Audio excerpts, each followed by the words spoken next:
Assalamualaikum warahmatullahi wabarakatuh. Halo semuanya, perkenalkan aku Asyifa Aulia Novianti, absen nomor 5 dari kelas 10E. Di sini aku akan ngejelasin materi shorting atau pengurutan dari pelajaran informatika. Shorting itu apa sih?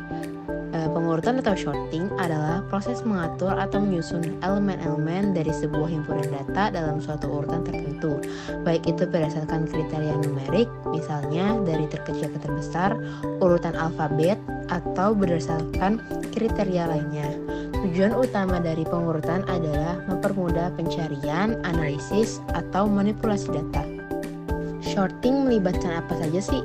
Proses pengurutan atau shorting melibatkan perbandingan elemen-elemen di dalam kumpulan data dan bila diperlukan, menukarnya hingga elemen-elemen tersebut berada pada posisi yang sesuai dengan urutan yang diinginkan. Contoh shorting adalah mengurutkan nama sesuai abjad, mengurutkan angka dari yang terkecil hingga terbesar, mengurutkan daftar kota berdasarkan jumlah penduduk, wilayah, atau kode pos. Selanjutnya yaitu ada fungsi sorting. Yang pertama adalah memudahkan pencarian. Data yang diurutkan memungkinkan untuk melakukan pencarian atau mencari elemen tertentu dengan lebih efisien, terutama jika data besar. Yang kedua, mempermudah analisis.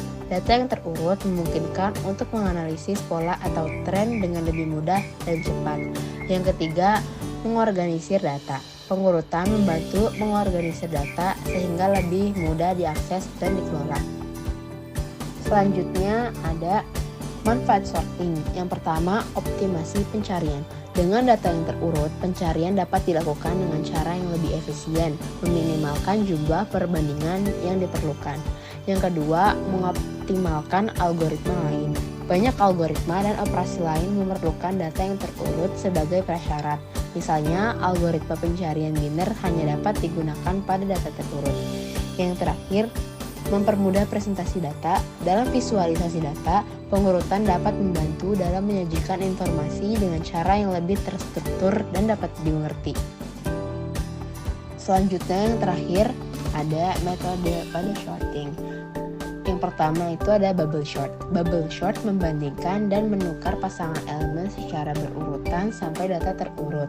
Algoritma ini pengurutannya sederhana namun tidak efisien untuk data besar. Yang kedua ada selection sort. Selection sort memilih elemen terkecil dari sisa data dan menukarnya dengan elemen pertama. Kemudian elemen terkecil kedua dipilih dari sisa data dan seterusnya. Algoritma ini sederhana namun tidak efisien untuk data besar. Insertion sort adalah memeriksa setiap elemen dan memasukkannya ke posisi yang sesuai dalam sublist yang terurut sebelumnya. Ini efisien untuk jumlah data kecil atau data yang sudah hampir terurut. Sekian dari saya, terima kasih telah menyaksikan. Mohon maaf jika ada kesalahan kata. Wassalamualaikum warahmatullahi wabarakatuh.